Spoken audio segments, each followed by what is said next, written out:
Science जमात 9 सबक 8 फ़ायदेमंद और नुकसानदेह खुर्दबीनी जानदार।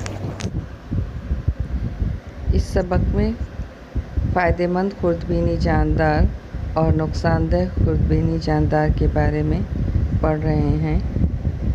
हमने पिछले वीडियो में लैक्टोबैसिलाई जरासीम की मालूमात हासिल की थी और लैक्टोबैसिलाई के इस्तेमाल की भी मालूमात हासिल की थी। अब हम उसके आगे पढ़ेंगे।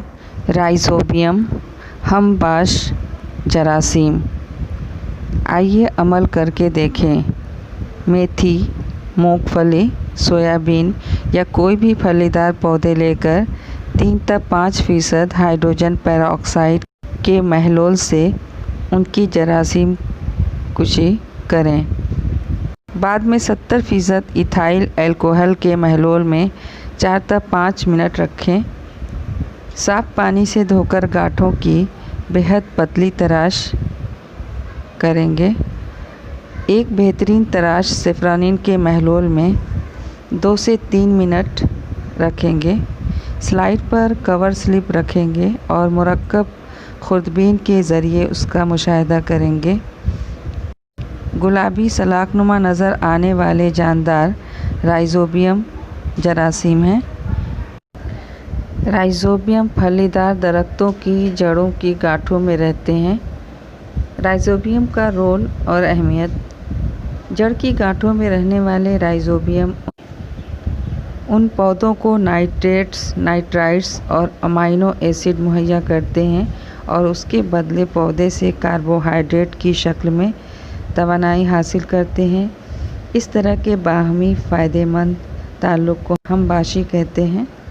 राइज़ोबियम हवा की नाइट्रोजन से नाइट्रोजनी मुरक्कबात बनाते हैं, लेकिन नाइट्रोजन के तयन के लिए उन्हें मटर, सोयाबीन, सेम और दूसरी दालों और फलीदार पौधों की मेज़बान के तौर पर ज़रूरत होती है। राइज़ोबियम के ज़रिए तैयार होने वाले नाइट्रोजनी मुरक्कबात की वजह से दालें, फलियाँ प्रोटीन का बेशकीमत ज़रिया बनते हैं। फलीदार पौधों की फसल निकालने के बाद ख़ास तौर पर उनकी जड़ें और पौधों के कुछ हिस्से मिट्टी में मिलाकर जरासीम का तनासुब कायम रखा जाता है। राइज़ोबियम की वजह से कीमियाई खादों का इस्तेमाल कम होने से उन खादों के मुज़िर असरात से बचाता है। खाद पर खर्च कम होने से काश्तकारी को फ़ायदा होता है। Rhizobium vaccination. आजकल बोने से कबल ही बीजों को राइज़ोबियम महलोल या सफ़ूफ़ लगाया जाता है। बोने के बाद राइज़ोबियम जरासीम पौधों में दाखिल होते हैं। इस तरीके को राइज़ोबियम वैक्सीनेशन कहते हैं। ये तरीका फलीदार पौधों के अलावा अनाज और दूसरी फसलों के लिए नाइट्रोजन की फराहमी में फ़ायदेमंद होता है। ख़मीर ईस्ट। अमल: बाज़ार से एक्टिव ड्राई ईस्ट ले आइए। एक बोतल में 1 चमचा ईस्ट, 2 चम्मच शक्कर और थोड़ा गर्म पानी मिलाइए। बाज़ार में एक्टिव ड्राई ईस्ट आसानी से मिल जाता है और तमाम चीज़ें भी आसानी से आपको अवेलेबल हो जाएंगी। आप उनको लेकर आइए और लाने के बाद उसको मिला दीजिए। बोतल के मुंह पर गुब्बारा मज़बूती से बांधिए। 10 मिनट के बाद कौन कौन सी तब्दीलियां नज़र आती हैं उसका मुशाहिदा करना है। जब शक्कर मिले हुए पानी में ईस्ट मिलाया जाता है तो ईस्ट की खुलियात शक्कर को तवानाई मुहैया करने वाली शय के तौर पर इस्तेमाल करते हैं और कार्बन डाइऑक्साइड गैस खारिज करते हैं। ये कार्बन डाइऑक्साइड गैस बोतल के मुंह पर लगाए हुए गुब्बारे में जमा होती है और गुब्बारा फूल जाता है। गुब्बारे में जमा गैस में चूने का पानी मिलाइए। उस पानी को बीकर में लेकर मुशाहिदा कीजिए क्या नज़र आता है। जब कार्बन डाइऑक्साइड चूने के पानी से मिलती है तो कैल्शियम हाइड्रोक्साइड कार्बन डाइऑक्साइड के साथ अमल करता है तो कैल्शियम कार्बोनेट बनता है, जिसकी वजह से चूने का पानी दूधिया हो जाता है। दूधिया बोलते हैं सफ़ेद, यानी दूध के जैसा। इससे आप साबित कर सकते हैं कि जो गुब्बारे में गैस भरी है या जिस गैस की वजह से गुब्बारा फूल गया, वो गैस कौन सी है? कार्बन डाई ऑक्साइड। जो बोतल में महलूल है उसमें से कतरा लेंगे और उस पर कवर स्लिप लगाने के बाद उसको माइक्रोस्कोप यानी खुर्दबीन के ज़रिए मुशाहिदा करेंगे और उसमें हमको क्या नज़र आया ये देखना है।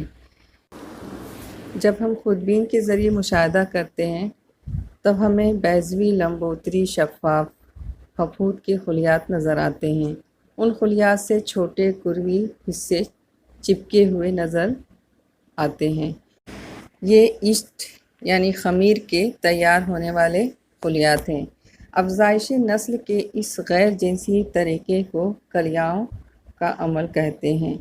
ख़मीर कार्बनी मादों पर नशोनुमा पाने वाला गैर कफ़ील खुर्दबीनी जानदार है जो फफूद के गिरोह से ताल्लुक़ रखता है। ख़मीर यकखुलवी फफूद है। उसके तकरीबन 1500 किस्में पाई जाती हैं। ख़मीर का खुलिया वाज़ेह मरकज़ा बरदार होता है, यानी इस मरकज़ा जो है दिखाई देता है। दर्ज वाला तजर्बे में शक्कर के महलूल में कार्बनी मादे की वजह से ख़मीर की नशोनुमा होती है और तेज़ी से उसकी अफ़ज़ाइश होती है। ख़ुद की नशोनुमा करते हुए ख़मीर के खुलियात महलूल में मौजूद कार्बोहाइड्रेट को अल्कोहल और कार्बन डाई ऑक्साइड में तब्दील करते हैं। इस अमल को तख़मीर फर्मेंटेशन कहते हैं। ये सवाल दिया हुआ है कि पाव किस तरह बनता है। ख़मीर के तजर्बे में बोतल में जो महलूल तैयार किया गया था उसका इस्तेमाल करके पाव किस तरह बनाया जा सकता है, उसके ताल्लुक़ से मालूमात हासिल करके उसी के मुताबिक अमल करते हुए पाव तैयार कीजिए। पाव मसामदार क्यों हुआ, उसकी वजूहात मालूम कीजिए। आपने देखा ही कि आजकल पाव का इस्तेमाल बहुत ही ज़्यादा हो रहा है, इसलिए ये आपको तजर्बा करना है घर पर। पाव की तैयारी कैसे करना है, पाव कैसे बनाना है, ये ईस्ट बनाने के लिए इस्तेमाल की गई हैं वही चीज़ें इस्तेमाल करना है। तो उसमें क्या लेना है? ड्राई ईस्ट लेना है, थोड़ी सी शक्कर, गर्म पानी और उसके साथ ही साथ मैदे का भी इस्तेमाल करना है। इन सभी चीज़ों को मिलाकर पहले आटे को गूंथते हैं और उसके बाद कुछ घंटे के लिए छोड़ देते हैं ताकि उसमें तख़मीर का अमल हो सके। कुछ वक्त के बाद उसमें CO2 और दूसरी गैसों का इखराज होता है। उन गैसों की वजह से गूँधे हुए आटे का हजम बढ़ जाता है। जैसा कि आप तस्वीर में देख रहे हैं कि आटा ऊपर की तरफ उठा हुआ दिखाई दे रहा है। जो दूसरा सवाल है पाव मसामदार क्यों हुआ, उसकी वजूहात मालूम करना है। पाव जालीदार दिखाई देता है, यह आपने मुशाहिदा किया होगा। जब हम ऊपर बताए हुए तरीक़े से आटे को गूँथ कर रख देते हैं और उसमें तख़मीर का अमल हो जाता है तो उसको बेक करते हैं, यानी क्या करते हैं? पकाते हैं। तो उसमें तख़मीर के अमल के दौरान पैदा होने वाली CO2 और दीगर गैसें ख़ारिज होने लगती हैं और वो हिस्सा खाली रह जाता है और इसलिए क्या है, पाव मसामदार दिखाई देता है। ये तरीका इस्तेमाल करके आप पाव बना सकते हैं।